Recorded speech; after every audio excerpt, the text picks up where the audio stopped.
Вот бегония у нас, синерарии, самый первый мы их сеем в конце декабря. И потом пикируем в кассеты. Эти бегонии первыми и порадовали Розу Андукову. Вот уже 43 года забота ее рук оживает и цветет каждый уголок Казани. В огромном, почти райском саду под бдительным контролем даже самый маленький росточек. Маленькие растения надо поливать каждый день. И прополоть их надо, и уход нужен. На цветущей плантации, как пчелки, ежедневно трудятся 20 специалистов. Каждому растению свой подход. Отрегулировать температуру, солнечный свет, полив.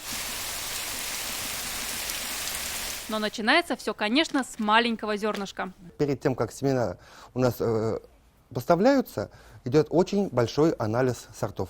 Они прекрасно выносят городскую среду, ветер, активное облучение солнцем. Если в Татарстане весна еще только набирает обороты, горожане могут радоваться лишь вот таким первым одуванчиком, то в теплице уже давно царит 25-градусное лето. Буквально за 2,5 месяца из вот таких маленьких росточков озеленители смогли вырастить настоящий цветущий ковер. И уже в мае он украсит главные городские улицы Казани.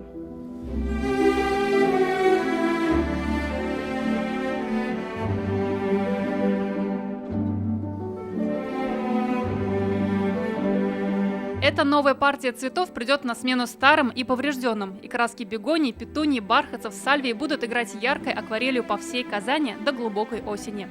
Наталья Мизина, Марат Зайдуллин, ТНВ, Казань. Авыр һәм мөмкин кадәр илә булу соралган вакытта ТНВ телеканалы тамашачыларга яраткан фильмын кабат карау мөмкинлеген бирә. Хәзер "Синең күзләр" фильмы ТНВ.ру сайтында бар. Бу көннәрдә өйдә булыйк. Все новости дня, выпуски программы «Новости Татарстана», программы и фильмы на сайте tnv.ru и на YouTube-канале ТНВ. Подписывайтесь.